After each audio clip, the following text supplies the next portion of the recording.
Criterio. Una entrevista de Mix de Medios.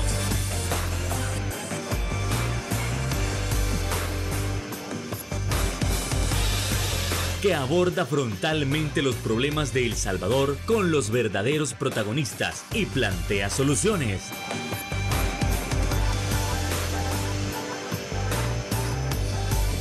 Criterios. Hola, ¿qué tal? Muy buenas noches. Sean todos y cada uno de ustedes bienvenidos a una emisión más aquí en Criterios en este 5 de diciembre. Qué gusto que usted nos puede estar acompañando para poder analizar esos temas tan importantes que acontecen a nivel nacional. Y es que el tema de la corrupción no se puede dejar de lado, porque es necesario analizar si en temas de corrupción, si en temas de transparencia se ha avanzado, se ha retrocedido, nos hemos quedado estancados, si hay una verdadera lucha contra la corrupción en un determinado partido o es que lo hay en todos. Bueno, para ello, nosotros estaremos abordando esta temática con nuestro invitado estelar. Estamos hablando del director de Acción Ciudadana, Eduardo Escobar. ¿Qué tal? Muy buenas noches. No, buenas noches, gracias por la invitación, un saludo a toda la audiencia. Encantado que usted nos pueda estar acompañando. Vamos entrando en materia con ese primer punto, tomando el punto de partida que será el discurso del presidente Bukele el pasado día martes, en el que mucho se comentaba si realmente él, una vez al dejar el cargo, la lucha contra la corrupción se fortalecería o realmente se debilitaría. Por favor.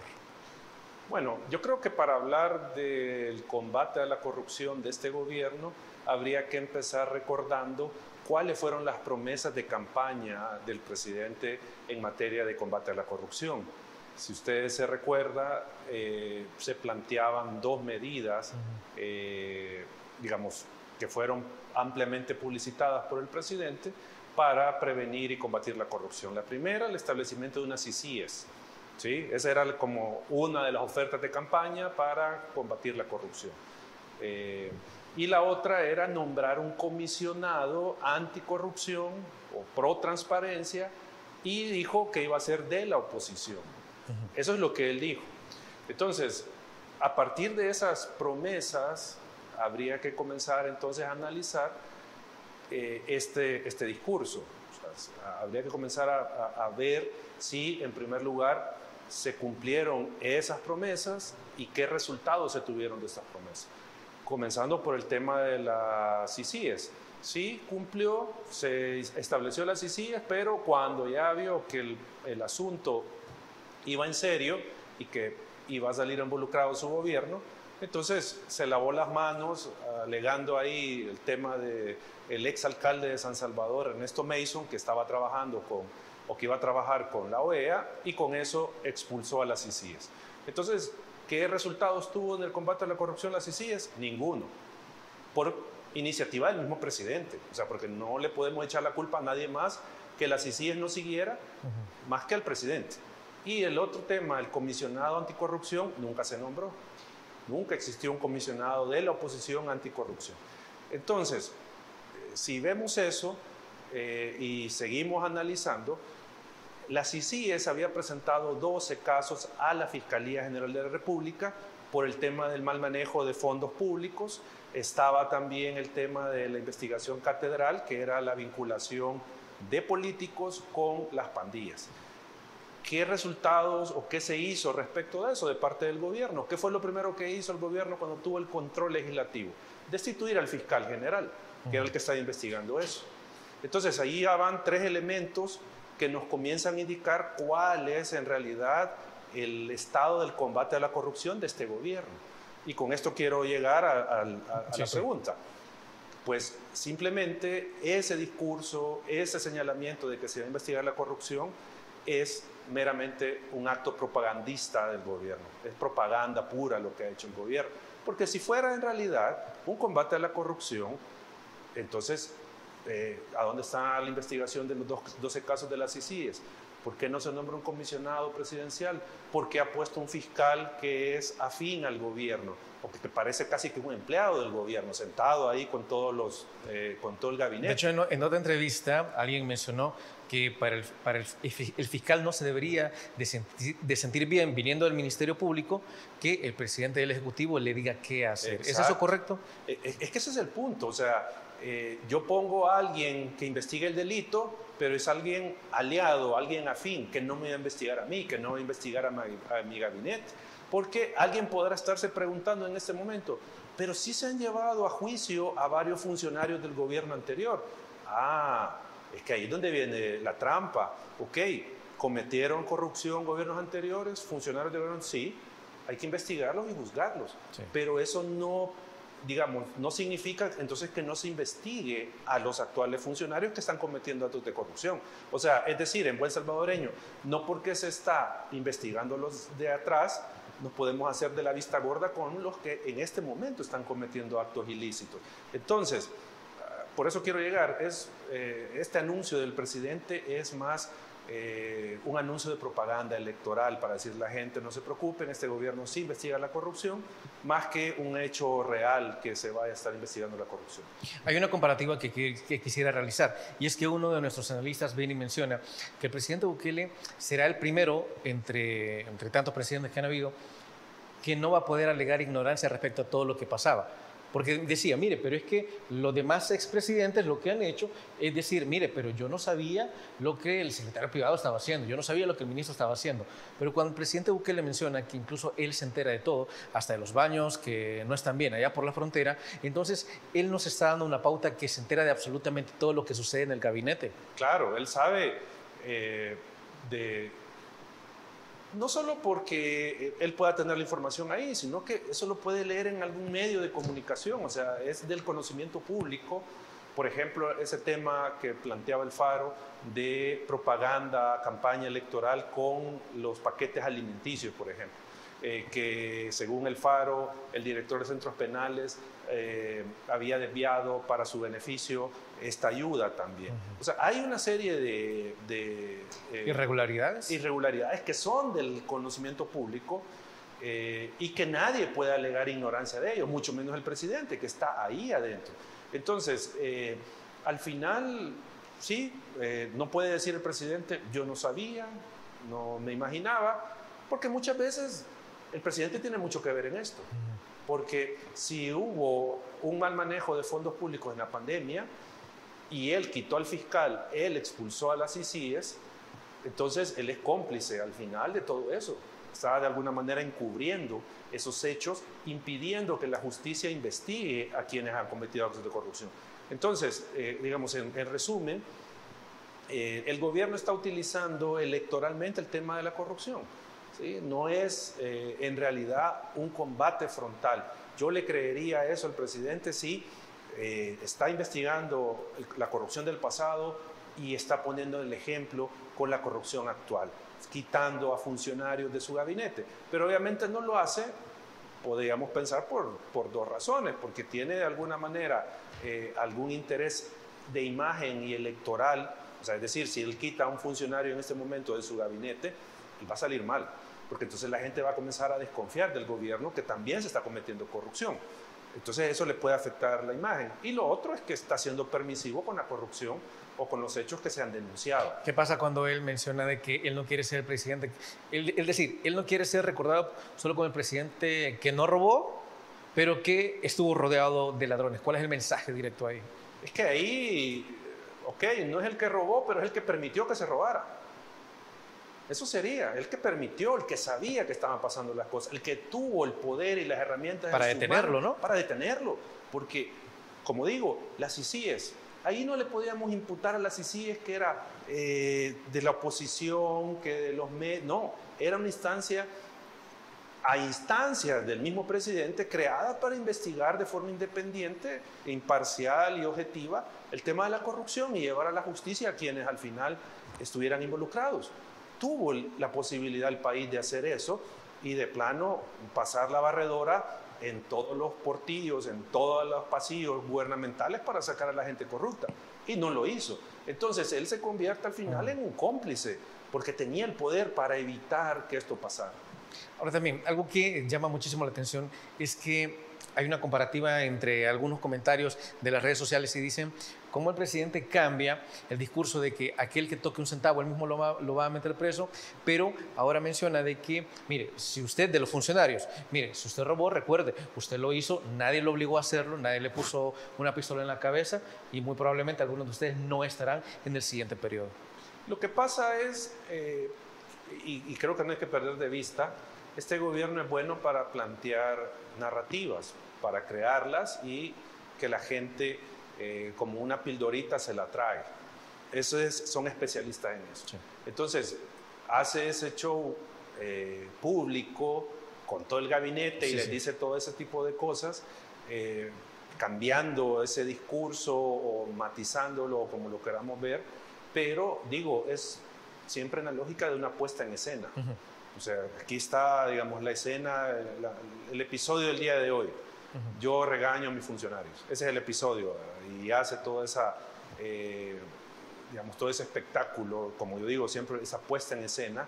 Solo le faltaron lucitas LED para alumbrar a cada uno de los funcionarios, solo eso le faltó.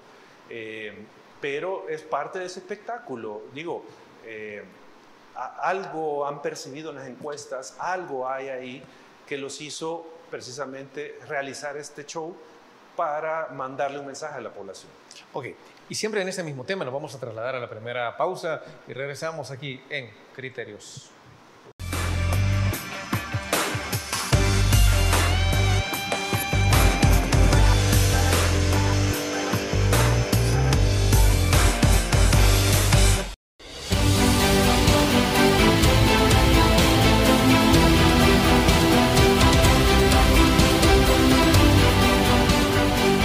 Nuestro compromiso, nuestra pasión, son algunas de las cosas que nos caracterizan como salvadoreños.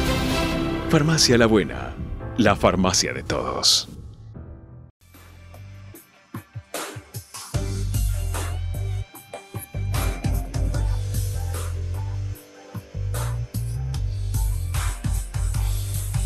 Y es que en el tema siempre del combate a la corrupción, el presidente recientemente mencionó la construcción del centro de confinamiento, ya no del terrorismo, sino de la corrupción. Esto implica que está cumpliendo su palabra, su promesa de que el combate a la corrupción debía ser frontal y viniera de donde viniera, por favor. Yo creo que no, o sea, no es necesario crear una estructura carcelaria para el tema de la corrupción. O sea, yo estoy de acuerdo en que se cree una estructura carcelaria para, digamos, quitar el hacinamiento que hay en el sistema penitenciario. Sí, sí. Para eso está bien, pero un centro de confinamiento para la corrupción, de nuevo, y no es que esté en contra de que se investiguen y se juzguen y se condenen a las personas que han cometido corrupción, sean del gobierno anterior o sean de este, no estoy en contra de eso. Pero lo que quiero decir es que o sea, si hacen un megacentro, sigámosle el argumento al gobierno, que pueden caber 15,000 personas, ¿será que en este gobierno y en el anterior podemos sumar 15,000 personas que han cometido corrupción? O sea, ¿será posible eso? O sea, a lo que voy yo es que al ver que quieren hacer un megacentro contra la corrupción, de nuevo caemos en la espectacularidad. O sea, este gobierno se caracteriza por eso. O sea, va a inaugurar un chorro. Y bueno, tengamos el caso de Salvador del Mundo. Es una fuente, es un espejo de agua. O sea, eso no es nada del otro mundo. Siendo sinceros, eso no es nada del otro mundo. Y lo han planteado como que fuera la esfera de Las Vegas. No sé si han visto esa esfera de Las Vegas, que es un anfiteatro donde se dan conciertos y diferentes tipos de actividades, que es una esfera que tiene luces, LED. Eso sí podemos decir es algo wow, espectacular. Pero lo que esto del Salvador del Mundo, perdónenme, o sea, eso no es nada del otro mundo. ¿Por qué digo esto? Porque el gobierno se especializa en algo tan pequeño, en convertirlo en espectacular, precisamente para seguir, digamos, adormeciendo a la gente. Entonces, ahora dice, sí vamos a convertir la corrupción y vamos a crear un centro penal para los corruptos, es como para que la gente diga, ah, sí, combaten la corrupción. Pero, como digo, ¿se necesita un centro penal nuevo? Sin duda, para descongestionar el resto de centros penales, para quitar ese nivel de hacinamiento que se tiene, porque si antes los datos mostraban porcentajes alarmantes de hacinamiento, ya no digamos ahora que hay 70.000 supuestamente nuevos detenidos. Entonces, ese anuncio es más de esa lógica de lo espectacular, de decir que lo más grande del mundo, lo nunca antes visto, porque esa es la especialidad del gobierno, decir este tipo de cosas cuando pasa todos los años y siempre han pasado muchas cosas que le hacen creer a la gente que es la primera vez que sucede. También, algo con esto. ¿Cuál es la diferencia entre tener a exfuncionarios corruptos en Mariona y tenerlos en un propio centro penal? Es que vuelvo a lo mismo. Hay, digamos, hasta donde yo sé, en Marionas tenían por tipo de... El sector 9 creo que era para ellos. Sí, que era diferente, no eran, digamos, delincuentes comunes, es decir, alguien que había cometido un homicidio, alguien que había robado, que era de pandillas, a una persona que, había sido funcionario y cometió corrupción. O sea, pero vuelvo a lo mismo, o sea, el tema relevante no es tener un centro penal para eso. El tema relevante es, ¿hay hacinamiento? ¿Cómo mejoramos la situación? Sí. Y lo segundo, combata en realidad la corrupción. Dígale a su fiscal que investigue los 12 casos de las CICIES. Ponga a disposición de la justicia a sus funcionarios que han sido señalados por corrupción. Eso es lo que debería hacer el presidente, no ofrecer un centro contra la corrupción. Mucho se ha especulado de que Estados Unidos tiene que ver muchísimo en cómo se está actuando al final de esta administración. ¿Puede tener algo de cierto eso? Las constantes reuniones con Brian Nichols, con William Duncan, con también el enviado de la vicepresidenta Kamala Harris. Hay que tener en cuenta que todos los países tienen relaciones diplomáticas, ¿sí? Hay política de por medio. Entonces, a los países los mueven los intereses, sus intereses, ¿ya? Y en esa medida, en función de sus intereses, establecen cierto tipo de relaciones políticas, comerciales, diplomáticas con los estados. Y en esa medida, pues, todos los países que tienen embajadas en El Salvador tienen sus intereses de diferente tipo. Y en función de esos intereses que van a manejar su política exterior. Eso podría comentar, o sea, cada país responde a los intereses particulares que tiene de su política exterior. Hablando del contexto electoral, entiendo que hay una candidata a la vicepresidencia que ha propuesto como el retorno de las CICIES. Para la oposición, o al menos desde la perspectiva de la oposición, ¿es viable proponer el retorno de las CICIES? Bueno, los partidos políticos de oposición sabrán si esta propuesta, digamos, tiene viabilidad. Pero la CICIES estaba funcionando en su momento, ¿no? No, claro, pero me refiero si tiene viabilidad porque, uno, si la comunidad internacional estará abierta de nuevo a involucrarse en una nueva aventura en El Salvador con una comisión, porque yo le apuesto que la OEA no ha quedado con mucha gana de volver a involucrarse en algo así, me imagino. O al menos yo lo estaría como... o al menos no la OEA. Pero igual las Naciones Unidas, al ver la situación, no sé si estará como que así, vamos con una comisión y después quedemos en evidencia, en entredicho por el mismo gobierno por la forma en que terminan las cosas. O sea, no sé si estará. Por eso digo si será viable, o sea, si habrá un entorno internacional favorable para plantear esa medida. O sea, habría que verlo. Y lo segundo es si habrá capacidad interna de la oposición para instaurarla. Digo porque, obviamente, si ganaran la elección presidencial, hipotético, sí podrían hacer todas estas gestiones, pero si no la ganan, entonces, digamos, es una propuesta que no tiene mucho asidero, pues no tiene mucha posibilidad. Y lo que yo decía, hay que medir a la comunidad internacional si estará, digamos, en esa lógica. Desconozco el contexto de la propuesta, pero habría que analizar todos esos factores de posibilidad, de factibilidad para que se pueda implementar una comisión de este tipo. Ahora, algo que se me estaba escapando también, y siempre en el discurso, cuando él cumple los 4 años de gestión y que menciona que debe haber un combate frontal, lo que se ha combatido en corrupción con respecto al mismo partido de gobierno o al mismo Nuevas Ideas, no puede determinarse como que sí se está cumpliendo con respecto a quitar el fuero a algunos de los diputados de la bancada? Sí, yo comenzaba O siempre puede ser parte de un show. Yo comenzaba la plática precisamente recordando las promesas, ¿sí? Recordando las promesas del presidente. Igual, que es lo que decía los que ahora son diputados, que al sentarse iban a quitar el fuero, ya nadie va a estar protegido con eso, se iba a manejar adecuadamente los fondos públicos, pero ¿qué es lo que ha pasado? El fuero ahí sigue y obviamente los que, digamos, los que somos abogados sabemos que eso no lo podían quitar, porque eso necesitaba una reforma constitucional. Eso fue un engaño que le hicieron a la gente, el decir, vamos a quitar el fuero. Si eso es una figura constitucional que implica una reforma a la Constitución, eso no lo podían cumplir. ¿Ya? Entonces, pero engañaron a la gente, diciéndole que sí lo iban a hacer. Y luego, el otro tema, hay, digamos, alguna información sobre el presupuesto de la Asamblea que está reservado. Entonces, ¿cuál es el cambio en la forma de hacer política que muestra el Partido Nuevas Ideas? ¿Cuál es el cambio? ¿Cuál es el cambio en la forma de hacer política en la lógica de prevenir la corrupción del gobierno? Nosotros que pedimos información sobre diferentes ámbitos, nos hemos encontrado con que la mayoría de instituciones reservan información sensible. Y como dicen, ellos mismos dicen, si no debo nada como funcionario, ¿a qué le temo? O sea, ¿por qué voy a reservar información? ¿Qué estoy ocultando? ¿Qué quiero ocultar? Eso es lo que debería de preguntarse la ciudadanía, que por qué el gobierno cierra la información y no da a conocer cuánto gastó.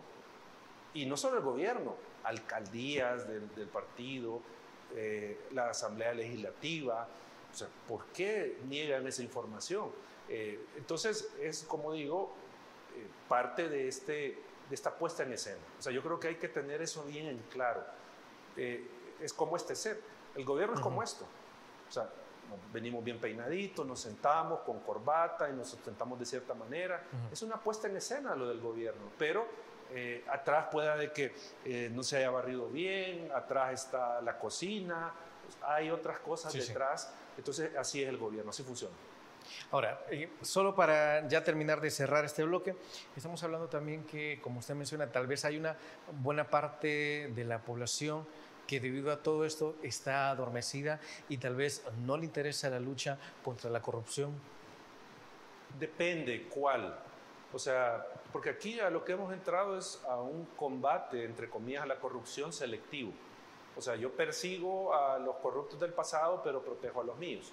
Entonces, la ciudadanía, mucha que está apoyando al gobierno, lo que dice es, sí, está bien, persigan la corrupción de los del pasado. Pero cuando le señalan, mire, pero también los del presente están cometiendo corrupción, la ciudadanía dice, eso no es cierto, eso se lo han inventado, eso es falso, eso es por querer golpear al gobierno, no existe. No decían lo mismo del gobierno de Funes y de Sánchez Serén, que cuando se les acusaba de algo... Exacto. Pero es, digamos, una reacción normal de la ciudadanía, de la gente, de la persona, de que cuando se le señala que se equivocó, uno no lo acepta. Aunque tengan evidencias, aunque se lo digan, no acepta eso. Entonces la ciudadanía está en una etapa de negación. O sea, la gente dice, no, en este gobierno no hay corrupción, cuando hay mucha evidencia que sí lo comprueba. Bueno, y así nos vamos a trasladar a nuestra siguiente pausa comercial. Regresamos en Criterios.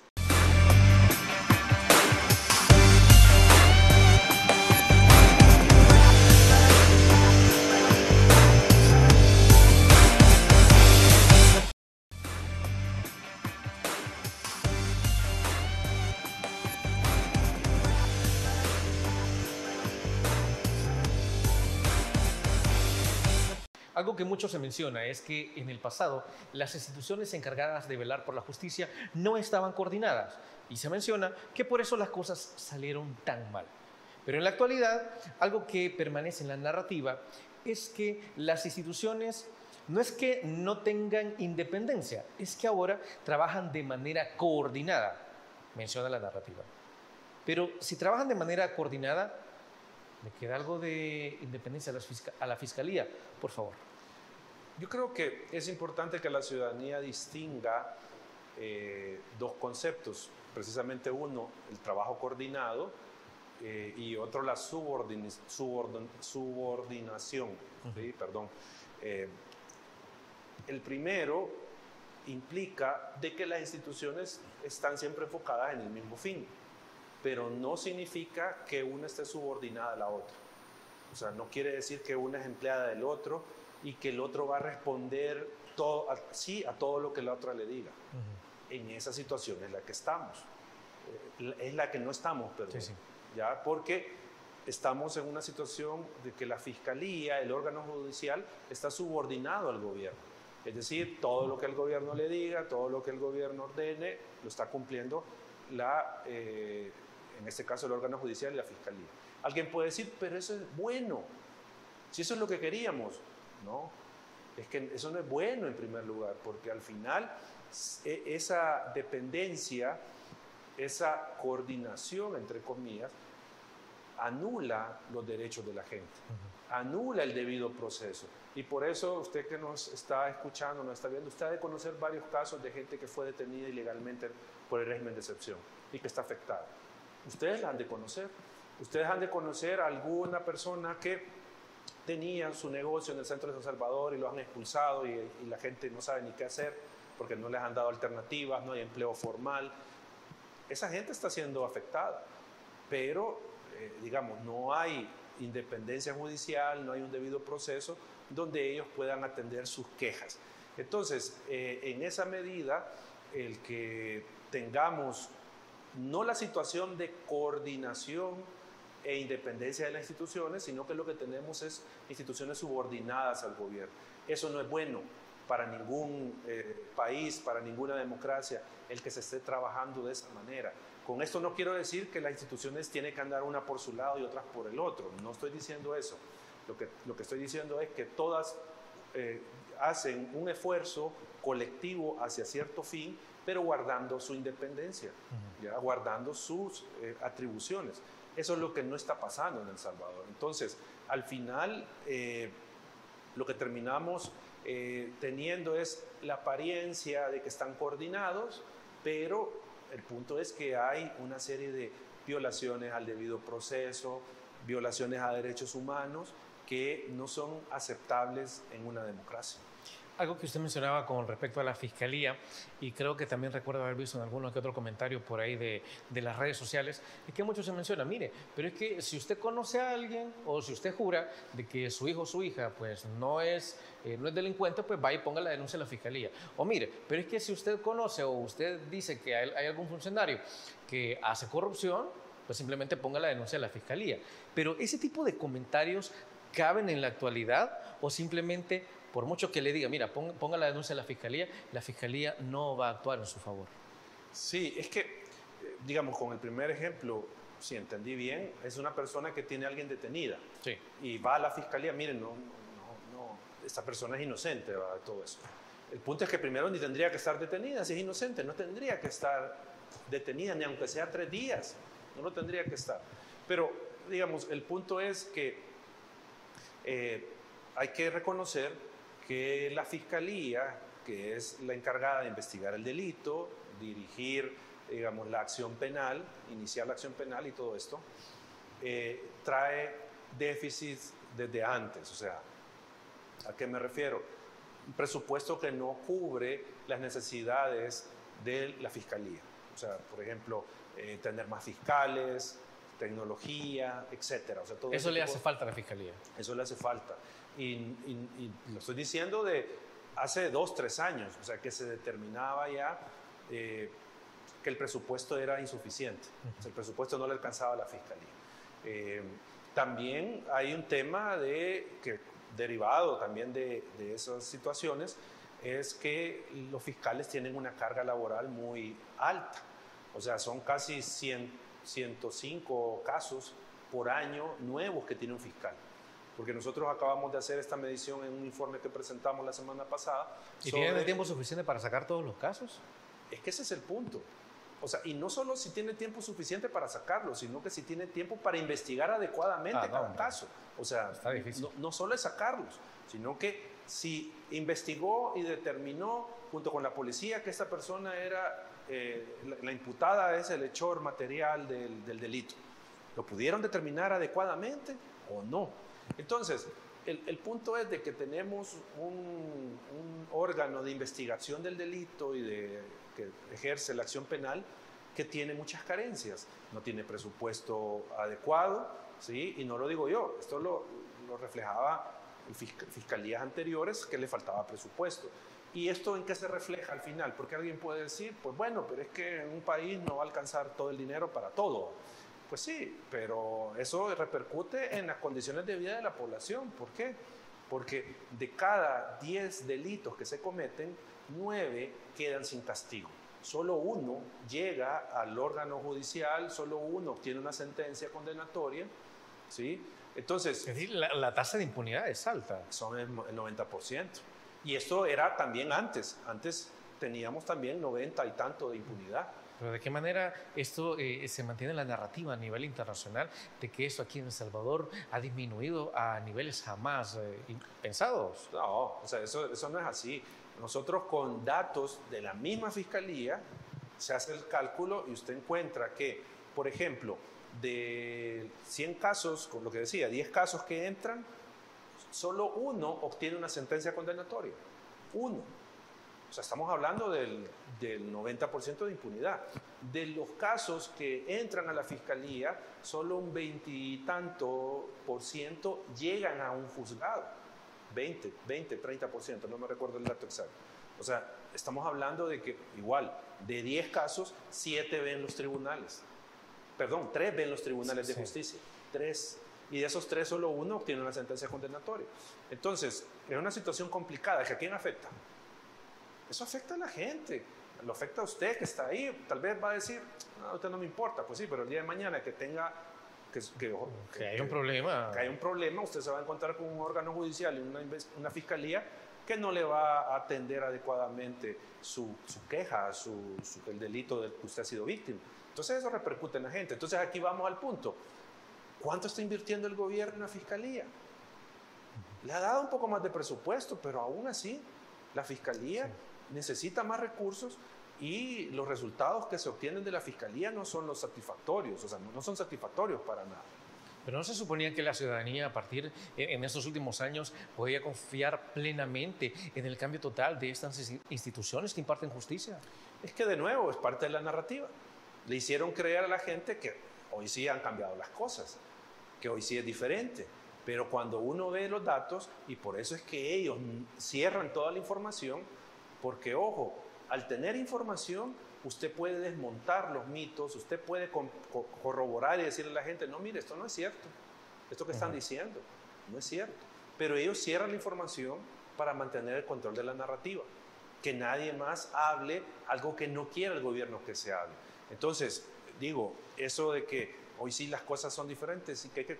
No, o sea, si al final, como digo, con evidencias, con datos, que yo sé que la gente que está negada va a rechazar, pero con datos se muestra que eso no es así, que no ha cambiado el asunto, que hay un nivel de impunidad alto y que al final el afectado es la víctima de un delito, en este caso que estamos hablando de la fiscalía, la que no encuentra justicia en realidad.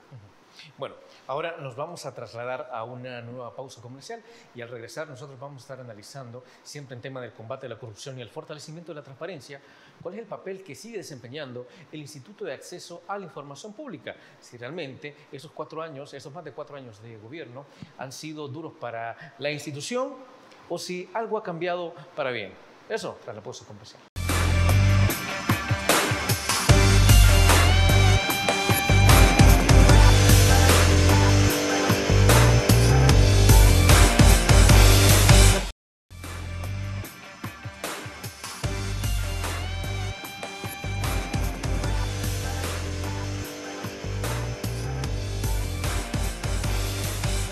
Gracias por continuar con nosotros y siempre en el ámbito de la lucha contra la corrupción, el fortalecimiento de la transparencia.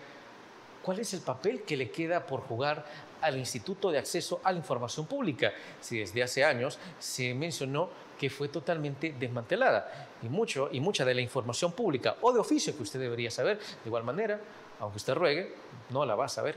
por los próximos, o al menos en un periodo de 7 años. Por favor. Antes de contestarle eso, creo que es importante decirle a la ciudadanía que una medida de prevención de la corrupción es la transparencia. Por eso es importante hablar de transparencia, porque en la medida que toda la gestión pública, cómo se manejan los fondos, qué se compra, a quién se contrata, en la medida que todo eso esté a la luz, esté a la vista de la ciudadanía, se evita que esos funcionarios abusen de esos recursos estatales. Es decir, que al estar todo a la vista, yo sé que no le va a dar de dedo a su cuñado, a su amigo, un contrato de obra pública, por ejemplo, porque es mi amigo y yo le doy, sí. ¿Ya? O que yo como funcionario voy a usar estos fondos públicos no para reparar las calles del municipio, sino que yo los voy a usar para mi campaña electoral. O sea, para eso ayuda la transparencia, para, disminuir las posibilidades de corrupción.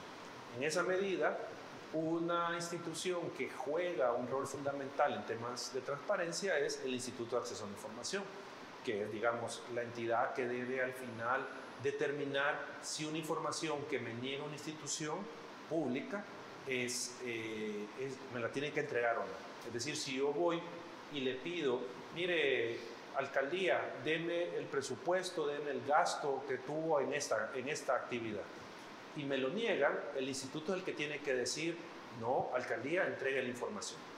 Entonces, si ustedes ven, es una entidad sumamente importante para prevenir la corrupción, el Instituto de Acceso a la Información. Y entonces nosotros también hemos evaluado el desempeño del Instituto de Acceso a la Información. Y lo que hemos encontrado... ¿A qué se ha quedado ahora el instituto? En resumen, el Instituto de Acceso a la Información recibe menos casos, ¿sí?, que antes, resuelve menos casos, pese a que tiene menos casos, resuelve menos, y lo que resuelve, lo resuelve menos en favor de la ciudadanía, resuelve más a favor de las instituciones que niegan información. Eso está, digamos, documentado. ¿Qué cambio tan drástico? Con la información, sí, eso está pasando.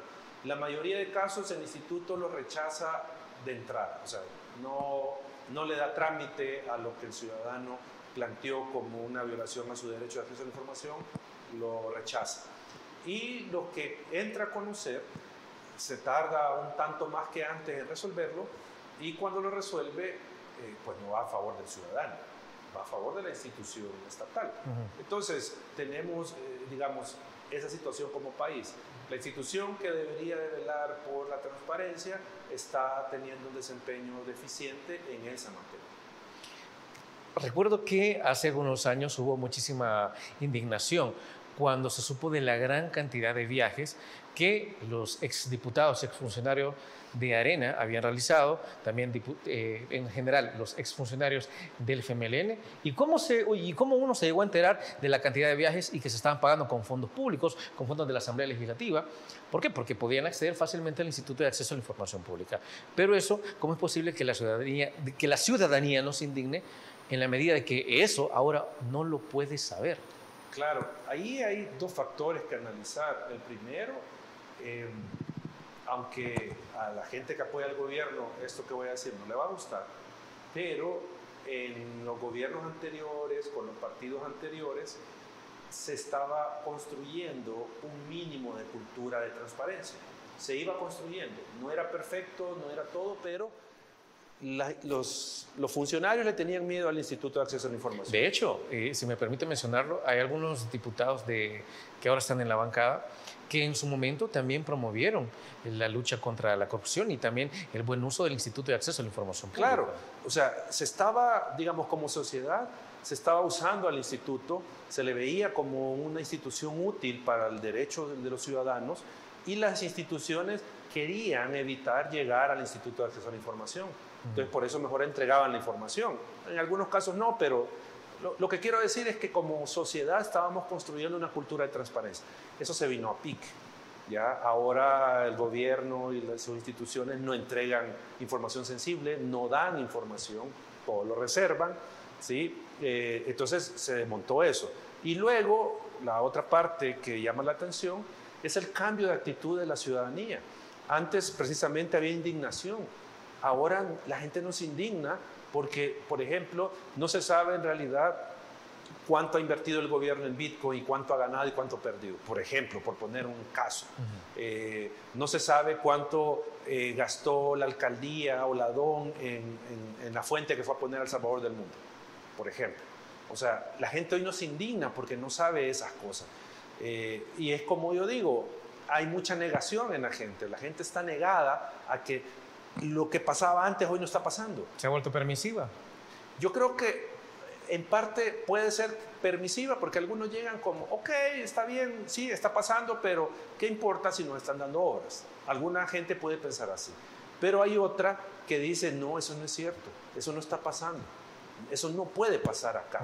¿Por qué? Porque han idealizado tanto al gobierno que creen que son angelitos los que están ahí, pues, o sea, que es el nirvana donde están, cuando en realidad es lo contrario. Entonces, el punto es, y cerrando esta parte, es que llama la atención el cambio de comportamiento de la ciudadanía, que antes sí exigía y ahora no lo hacen. Entonces ahí, usted que nos escucha, piense, ¿por qué antes exigía y hoy ya no? Sí.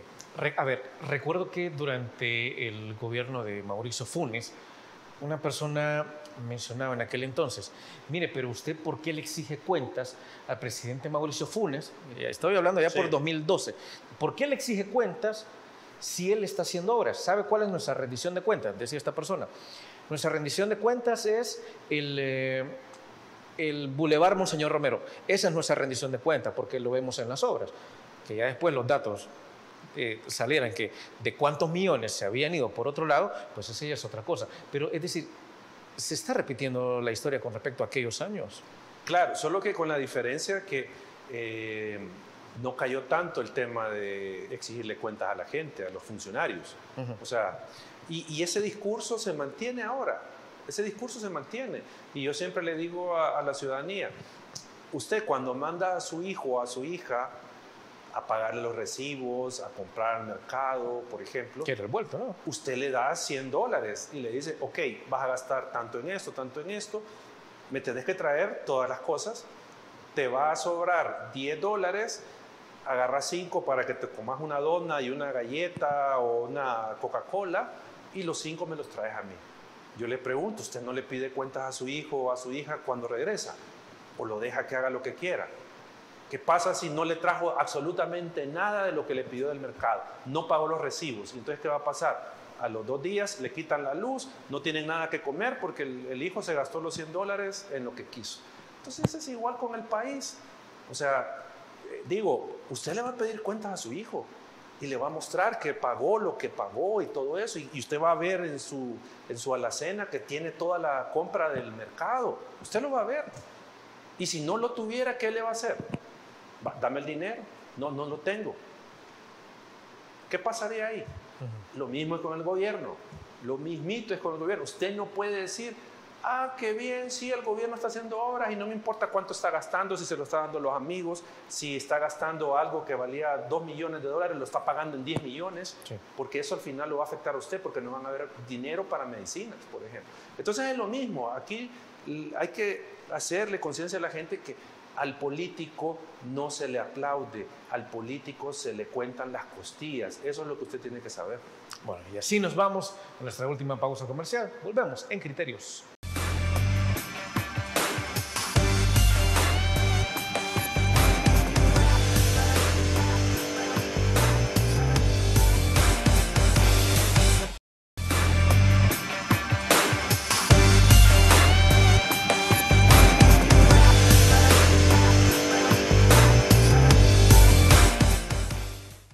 A fin de cuentas, si los niveles de transparencia están realmente bajos, ¿hay algo que la ciudadanía y hay algo que la oposición puedan hacer al respecto? Por favor. Es bien complicado porque, por ejemplo, si queremos que el instituto funcione de mejor manera, habría que obligarlos a que funcionen de mejor manera. Sí. Ya sea porque ellos tengan la convicción y lo hagan o quitándolos a los comisionados. Pero ¿quién los quita y quién pone a los comisionados? El presidente de la República. Y obviamente a los funcionarios actuales no les conviene que haya transparencia. Entonces es bien complicado eso. Yo no le puedo decir, bueno, sí lo puedo decir, pero el punto es que ¿De qué me sirve decirle a un ciudadano, vaya a pedir información a su alcaldía si la alcaldía no la da? Sí. O sea, es bien complicado. Aquí creo yo que la única vía que tiene la ciudadanía es, con un funcionario que no es transparente, es hacer el cobro el día de la elección.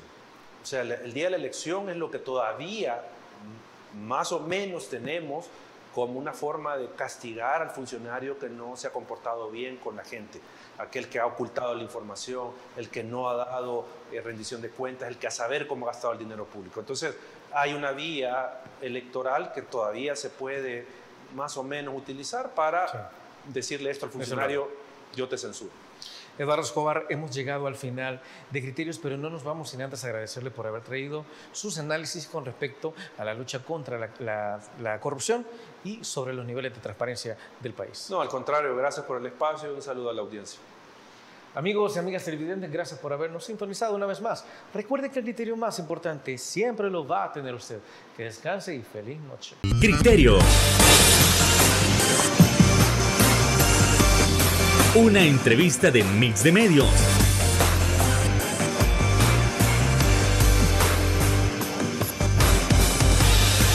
Que aborda frontalmente los problemas de El Salvador con los verdaderos protagonistas y plantea soluciones.